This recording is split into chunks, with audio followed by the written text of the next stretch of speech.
안녕하세요. 반갑습니다. 쉽고 바른 수학, 쉽바 수학입니다. 오늘은 미적분 제5강 급수의 수렴과 발산입니다. 급수란 수렴 AN의 각항을 차례대로 덧셈 기호를 사용하여 연결한 식입니다. 합의 기호 시그마를 써서도 나타낼 수 있고 극한 기호 리밋을 사용해서 풀었을 수도 있습니다. 이때 시그마 K는 1서부터 N까지 AK가 유한수열에서 공부했을 때는 수열의 첫째 항 A1서부터 N번째 항 AN까지의 합이었습니다.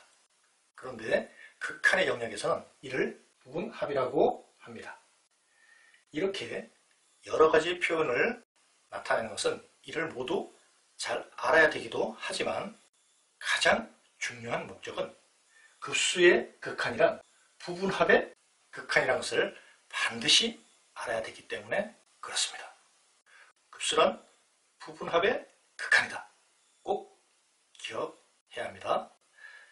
급수 역시 수렴할 수도 있고 발산할 수도 있겠죠. 급수가 일정한 값 S에 수렴할 때, 즉 부분합의 극한이 일정한 값 S에 수렴할 때 이 S를 급수의 합이라고 합니다. 급수와 급수의 합을 개념적으로 구별하지 못하는 경우도 많고 혼란스러워하는 경우도 많습니다.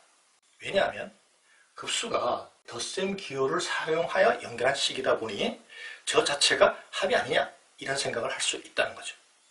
그러나 수학은 정의의 학문, 정의의 교과목이라고 했죠. 급수란 이러이러하고 급수의 합은 그 중에서 수렴할 때 그 수렴하는 값을 급수의 합이라고 하자 이렇게 약속되어진 겁니다. 이 내용을 알고 시작을 해야 합니다. 급수와 무한수열 사이의 관계 또한 매우 중요합니다. 급수, 무한수열의 극한 이 표현의 꼴을 정확하게 알아야 되겠죠? 그 두 가지 성질, 급수가 수렴하면 무한수열의 극한은 0이다. 두 번째, 무한수열의 극한이 0이 아니면 급수는 발산한다. 사실은 같은 얘기예요. 1번과 2번은 대우관계에 있는 명제를 할 수 있기 때문에 그렇습니다. 여기서 중요한 것은 역은 성립하지 않는다입니다. 명제의 역을 한번 볼까요? 무한수열의 극한이 0이면 급수는 수렴한다. 그것이 성립하지 않는다라는 겁니다. 그럼 무한수열의 극한이 0일 때는 어떻게 되느냐? 급수가 수렴할 수도 있고 발산할 수도 있습니다. 그래서 무한수열의 극한이 0인 것은 급수가 수렴하기 위한 필요 조건에 불과합니다. 결국 정리하면 무한수열의 극한이 0이 아니면 급수는 발산하기 때문에 부분합을 구할 필요도 없다. 무한수열의 극한이 0일 때는 수렴할 수도 있고 발산할 수도 있으니 부분합을 구해서 그 극한을 알아보자. 그래서 급수가 어떤 일정한 값에 수렴하면 급수의 합을 구하고 그렇지 않을 때는 급수는 발산한다. 그래서 무한수열의 극한이 0인 것은 급수의 합을 구하는 과정에서 불필요한 것을 미리 정리해주는 필터링 역할을 하는 것이다 라고 생각하면 됩니다. 그럼 급수의 성질 보겠습니다. 급수의 성질은 무한수열의 성질과 크게 다르지 않죠? 이때 역시 수렴할 때 나타나는 성질이라는 것을 꼭 기억해야 합니다. 문제를 통해서 이 내용들을 살펴보겠습니다. 문제 1. 다음 급수 중 수렴하는 것은 일반항을 찾는 것부터 시작해야 되겠죠? 2번 N 3번은 n번째 항이 루트 n 플러스 1 플러스 n분의 1이죠. 유리화하면 루트 n 플러스 1 마이너스 루트 n입니다. 보통 규칙성을 이용하는 경우에는 양수, 음수, 부호를 떠나서 절대값이 작은 수를 앞에 나타내는 것이 규칙성을 파악하는 데 보다 편합니다. 그래서 마이너스 루트 n 플러스 루트 n 플러스 1. 4번은 분모가 자연수의 제곱의 합이죠. 공식 다 잘 기억하고 있겠죠? 6분의 n 플러스 1, 2n 플러스 1. 분자는 2n 플러스 1. 본분수를 정리하고 약분하면 n 플러스 1분의 6. 5번은 로그 2n 마이너스 1분의 n. 2번과 5번은 쉽게 파악됩니다. 무한수열의 극한이 요것의 극한이죠. 2분의 1입니다. 즉 0이 아니에요. 따라서 83. 5번 역시 무한수열의 극한이 요것의 극한이에요. 로그 2분의 1. 따라서 0이 아니어서 83. 3번은 부분합을 구해서 그 극한을 알아봐야 되겠죠. 2까지 더하는 겁니다. 제일 앞에 마이너스 1 남고 다 지워지고 루트 n 플러스 1이 남겠죠. 플러스 무한해야 됩니다. 83. 4번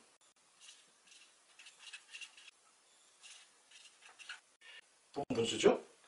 그러면 첫 번째 1이 남고 다 지워지고 n번째 아닌 n 플러스 1분의 1이 남습니다. 0이 되죠. 구하는 값은 6. 따라서 4번이 수렴합니다. 저 1번은 접근법이 조금 특이합니다. 그래서 마지막에 처리하고자 했습니다. 1, 2분의 1, 그리고 3분의 1과 4분의 1을 각각 4분의 1 플러스 4분의 1로 나타내고 5분의 1에서부터 8분의 1까지를 전부 8분의 1로 나타냅니다.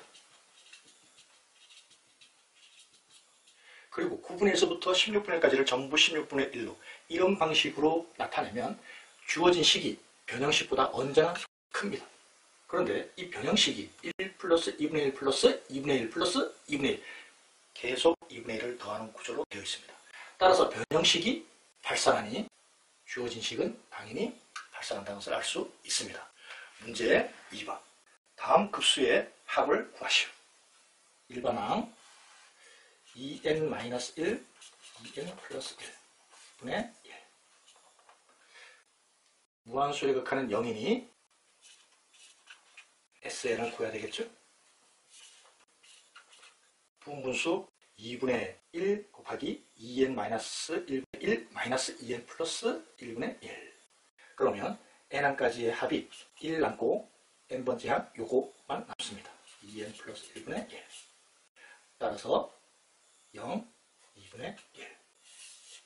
2번 일반항을 변형하면 n 플러스 1, n 마이너스 2죠.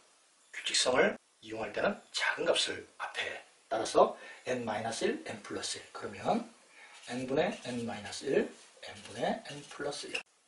일반항, 즉 무한수열의 극한은 로그 1, 0이 되죠. 따라서 급수의 합을 알아보려면 부분합의 극한을 구해야 됩니다. 로그 2부터 대입하면 2분의 1 곱하기 2분의 3. 3을 대입하면 3분의 2 곱하기 3분의 4 해서 2분의 1, 2분의 3. 3분의 2, 3분의 4 해서 n번째 n분의 n-1, n분의 n 플러스 1. 다 약분이 되죠. 이렇게 남는 것은 로그 2n분의 n 플러스 1. 즉 로그 2분의 1 마이너스 로그 2가 됩니다. 문제 3번. 수열 AN에 대하여 급수 이것이 수렴할 때 주어진 식의 극한값을 구하시오. 주어진 식의 극한을 구하려면 분모분자를 AN으로 나눌지 N으로 나눌지를 확인해야 됩니다. 그 실마리는 조건식이 있겠죠? 이 급수가 수렴한다 했으니 n분의 an-1이 0이라는 얘기입니다. 여기서 바로 로그 n분의 an이 그럼 1이겠구나 라고 생각하고 진행하는 학생들이 있는데 결과적으로 답은 맞아요. 그러나 수열의 극한의 성질에 따라서 n분의 an이라는 수열이 수렴한다는 조건이 없기 때문에 원칙적으로 이 값을 bn으로 치환을 하고 파악을 해야 합니다. 그러면 n분의 an은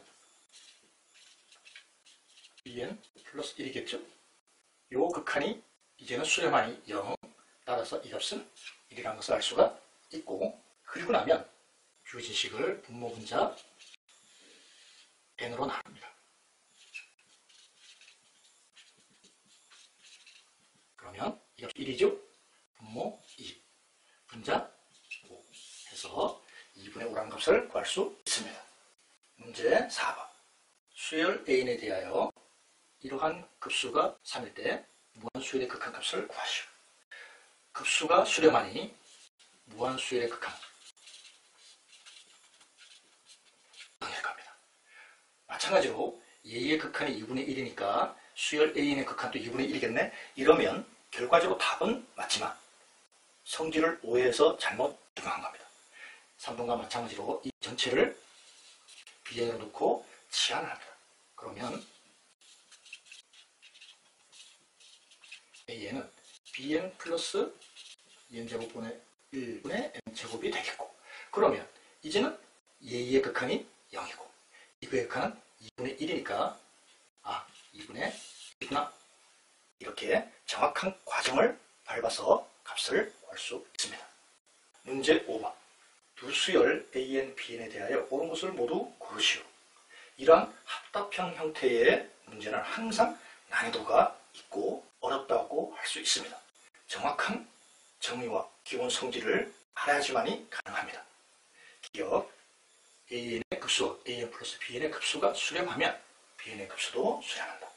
어떤 학생들은 이것을 무한수열의 극한이 0이고 이것의 무한수열의 극한도 0이니까 이것의 무한수열의 극한도 0이 아니냐, 따라서 수렴한다. 그럴듯하지만 틀렸습니다.